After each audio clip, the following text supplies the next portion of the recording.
कहतानी सच सटा के घूरी पतोरा गन गन गन तोरली ही समान होई यूपी बिहार मारी दन दन दन दाना दन दन दन तोरली ही समान होई यूपी बिहार मारी दन दन दन दाना दन दन दन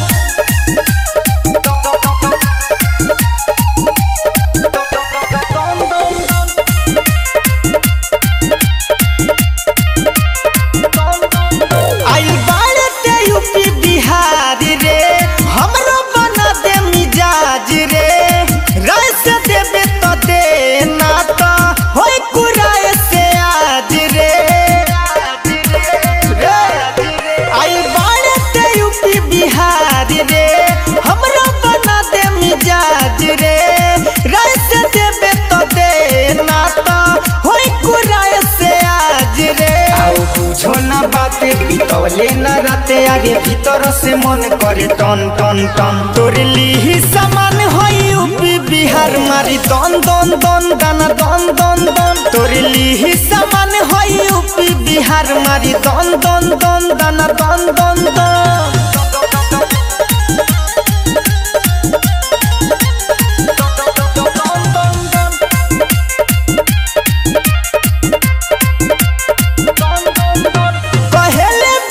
चौहान रे परिचय देश विदेश रे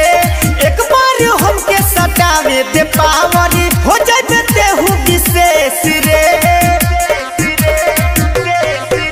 कहले विकास चौहान रे परिचय देश विदेश रे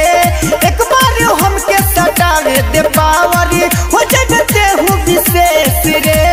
हवे मरदे बुझी दरदे आगे करा के माना करी जन जन जन तोरली ही समान होई यूपी बिहार मारी दन दन दन दाना दन दन दन तोरली ही समान होई यूपी बिहार मारी दन दन दन